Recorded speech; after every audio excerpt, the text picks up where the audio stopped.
Pekerjaan selesai. Pentahbisan rumah Allah dan Hari Raya Paskah yang pertama. Kemudian Tatnai, bupati daerah sebelah barat Sungai Efrat, Syethar-Boznai, dan rekan-rekan mereka berbuat dengan seksama menurut apa yang diperintahkan Raja Darius.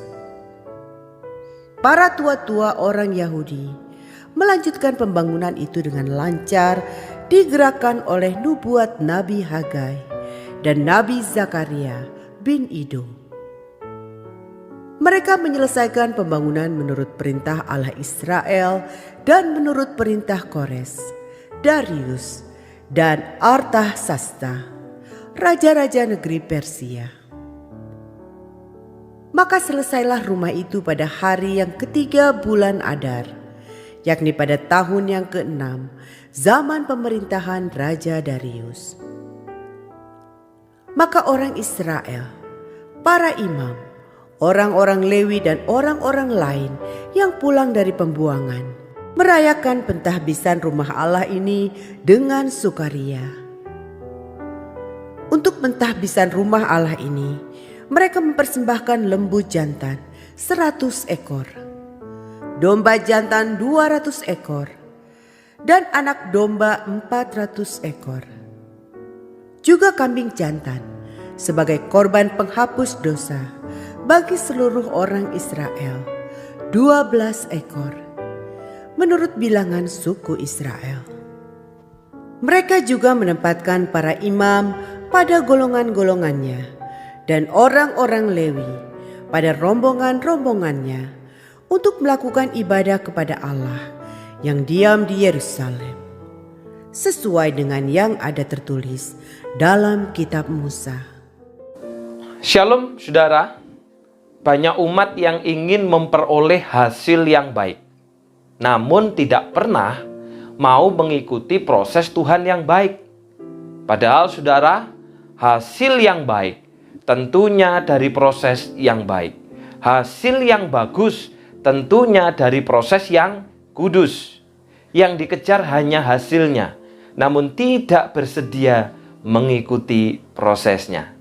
Saudaraku, perjalanan umat Allah membangun kembali tembok Yerusalem dan Bait Allah mengalami persoalan yang tidak mudah serta penuh tantangan. Bahkan saudara, mereka dalam kondisi telah menyerah dengan situasi yang sulit pada saat itu. Walaupun mereka sadar bahwa Bait Allah merupakan tempat yang penting dalam kehidupan kerohanian dan kehidupan persekutuan, dalam pembacaan hari ini dinyatakan bahwa Raja Negeri Asyur juga membantu pembangunan Bait Allah. Ini merupakan karya Allah yang menggerakkan hati para pembesar dan raja yang memerintah pada saat itu, sehingga dahaga umat Allah untuk beribadah, untuk bersekutu dan menyembah Allah pada bait-Nya boleh diisi dan dipuaskan. Dengan pertolongan Tuhan yang ajaib inilah umat Tuhan berhasil menyelesaikan pembangunan kembali Bait Allah dalam waktu 5 tahun. Mereka sangat bersukacita dan berkumpul untuk merayakan Paskah dan Hari Raya Roti Tidak Berargi yang sekian lama telah dinanti-nantikan oleh umat Allah.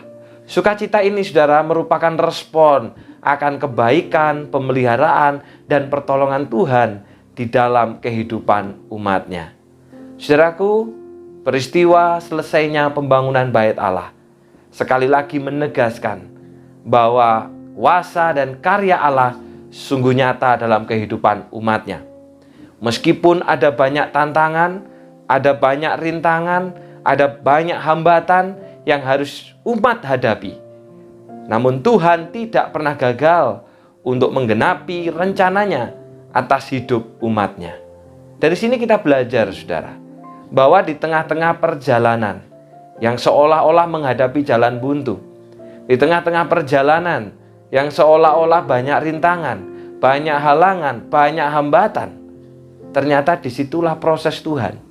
Allah dapat memakai segala sesuatu untuk mendatangkan kebaikan bagi umatnya. Dan itulah proses dari Tuhan.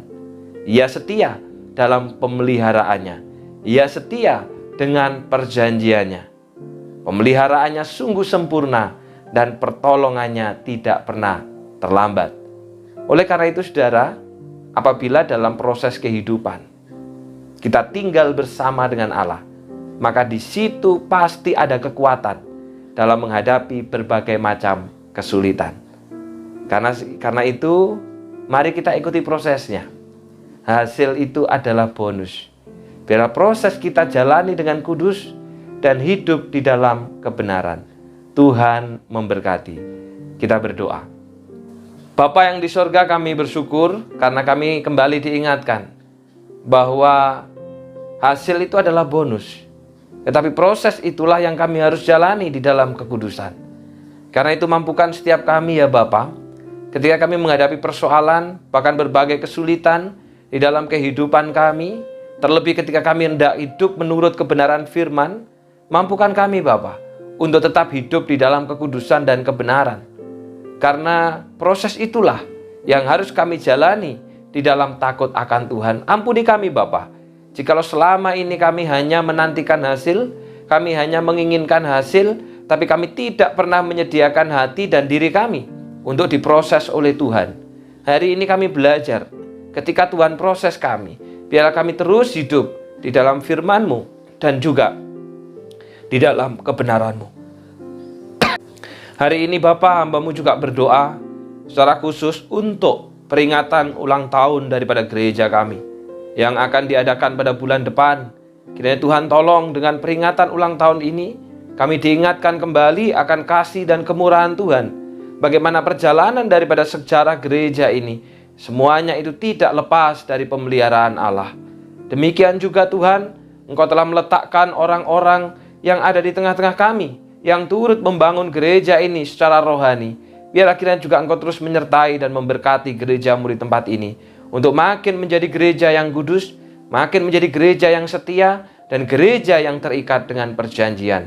Di dalam nama Tuhan Yesus kami sudah berdoa. Amin. Tuhan memberkati.